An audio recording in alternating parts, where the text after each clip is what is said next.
Warrant execution के लिए लिखा गया है 3 राज्य के डीजीपी को, यूपी, दिल्ली और बिहार के। वो डिजॉनेस्ट फेलो है, बचपन से ही वो अररिया में एक छोटा मकान बना के रहता था। वो बहुत उसका बैकग्राउंड बिहार से ही चालू होता है और 78-77 से वो ऐसा काम कर रहा था। काफ़ी अरबों रुपया हड़पे हैं, कभी कुछ कह रहे हैं। बहुत सारी बेनामी संपत्ति है जो अभी अदालत के समक्ष आया ही नहीं है। नो डेट से कभी भी वो पकड़ा सकते हैं। और 3 स्टेट के डीजीपी को, डायरेक्टर जनरल ऑफ पुलिस को लिख दिया गया। हाँ। बिहार इंश्योरेंस देख रहे हैं आप, मैं हूं आपके साथ। मेरे आज मलिक अभी मौजूद हैं पटना हाई कोर्ट के बाहर। आपको बता दें कि सुब्रत राय आज भी हाजिर नहीं हुए। कोर्ट ने 2 बार डेट दिया था, आज तीसरा डेट था। तीसरा डेट पे भी हाजिर नहीं हुए। हमारे साथ एडवोकेट साहब हैं जो आप हेयरिंग के वक्त अंदर थे। हाँ, क्या कहा गया? वो वारंट एक्सक्यूशन के लिए लिखा गया है 3 राज्य के डीजीपी को, यूपी, दिल्ली और बिहार के डीजीपी को। अच्छा, वारंट के लिए लिख दिया गया? वारंट के लिए आखिर क्या कारण है कि वो आ नहीं रहे हैं? उनके वो डिजॉनेस्ट फेलो है, बचपन से ही वो अररिया में एक छोटा मकान बना के रहता था। वो बहुत उसका बैकग्राउंड बिहार से ही चालू होता है और पूरे देश विदेश में फैला लिया और उसके पास डिजॉनेस्टी आ गई और 78-77 से वो ऐसा काम कर रहा था। काफ़ी अरबों रुपया हड़पे हुआ है। तो वो उसको लौटाने की बजाय वो सोच रहा है कि दिस दैट कर दें। सुप्रीम कोर्ट में एक से एक वकील रख के यहाँ कोर्ट को धोखा देते हैं कि मेरा केस सुप्रीम कोर्ट में पेंडिंग है, वहाँ आदेश होने दिया जाए, मुझ पर एम्बार्गो लगा, हम संपत्ति नहीं बेच सकते हैं। कभी कुछ कह रहे हैं। बहुत सारी बेनामी संपत्ति है जो अभी अदालत के समक्ष आया ही नहीं है। अच्छा, सेबी को पता भी नहीं है कि कहाँ संपत्ति तो बिहार में ही इतना छुपा हुआ है उसका।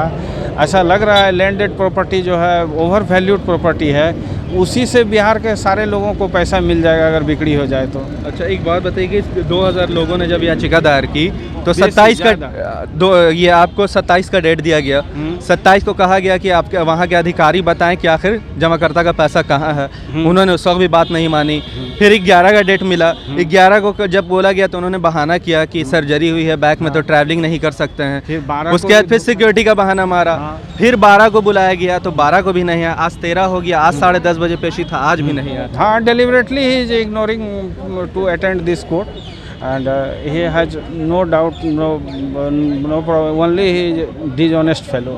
तो अब कोर्ट जो है कड़े एक्शन में आप हमेशा बने रहे, आप हमेशा अंदर उपस्थित रहे हैं, तो अब कोर्ट कड़े शब्दों में क्या कहा? कोर्ट कड़े शब्दों में कहा कि इनके खिलाफ there is no alternate remedy except to issue warrant of arrest against Subrata Roy directly. And कोई डेट नहीं अब डायरेक्ट? No direct warrant. अब कोई डेट से मतलब नहीं रहा? नो डेट से कभी भी वो पकड़ा सकते हैं। और 3 स्टेट के डीजीपी को, डायरेक्टर जनरल ऑफ पुलिस को लिख दिया गया। हाँ, वो लिख दिया गया है। वो जो है सो वारंट को कंप्लायंस जो करा लें।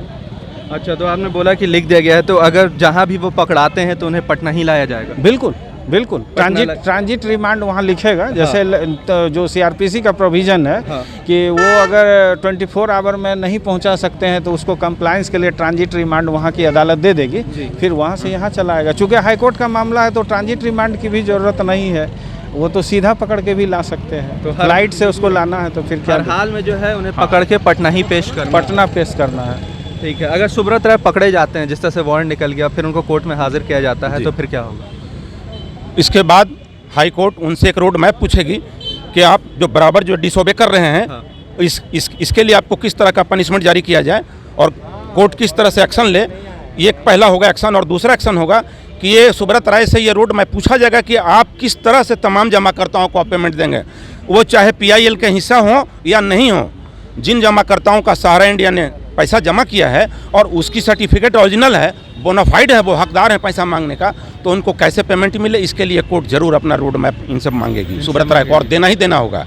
अब ये देखना यह है कि सोमवार को ये अरेस्ट होकर के आते हैं या ये फरार रहते हैं या ये किसी देश या भारत देश को छोड़ करके भाग जाते हैं। ऐसे लोग को तो अरेस्ट करना ही चाहिए। बहुत गरीबों लोग का हाय लिया। क्या बोल रहे हैं? मेरा नाम गणेश प्रसाद हुआ। हम दानापुर खगोल से आते हैं, फुलवाड़ी से। हम जमाकर्ता भी हैं और कार्यकर्ता भी हैं। 2012 से क्या बोला जाता है, रियल एस्टेट और सेबी के बीच में लड़ाई शुरू हुआ। तो इसने क्या किया कि कहने का मतलब है जो रियल एस्टेट में पैसा था ना, क्यू शॉप में बदल दिया और सरकार को गलत बोल दिया कि हम टोटल पेमेंट कर दिए हैं। तो सरकार ने बताया चेक दीजिए, तो चेक रहेगा तब ना। और उसके बाद भी कहने का मतलब है ये पेमेंट कर दिया कि 2012 से किसी पार्टी को भी भुगतान नहीं दे रहा है। हर प्रत्येक 6 महीना पर पेपर में निकालता है कि मेरा 3 गुना प्रॉपर्टी है, लेकिन किसी का भुगतान नहीं करता है। सरकार भी उसका साथ दे रही है, नहीं तो बड़ा बड़ा जो क्या बोला जाता है, जो झगड़ा था, चाहे मंदिर का हो चाहे किसी का हो, वो हल हो गया, ये हले नहीं होगा।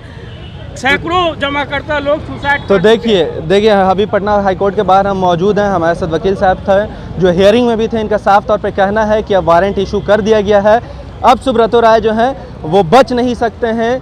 3 जगह की पुलिस को जो है, दूसरे अदालत से भी है, और 3 जगह की पुलिस को जो है कह दिया गया है कि जहां भी पकड़े जाएं सीधा लाके पटना हाई कोर्ट में जो है उन्हें हाजिर किया जाए। उसके बाद जो है कोर्ट उनसे जवाब मांगेगी कि आखिर गरीबों का पैसा गया कहां है। और जब वो कोर्ट का जो 3 आदेश को जिस तरह से उन्होंने ठुकराया है, आखिर क्या कारण था, क्या रीज़न था कि 3 आदेश के बाद भी जो है वो यहाँ मौजूद नहीं हुए। इसी तरह की खबरों के साथ हमारे साथ बने रहें, पल पल की सहारा का अपडेट हम आपको देते रहेंगे। तब तक के लिए आपका बहुत बहुत धन्यवाद।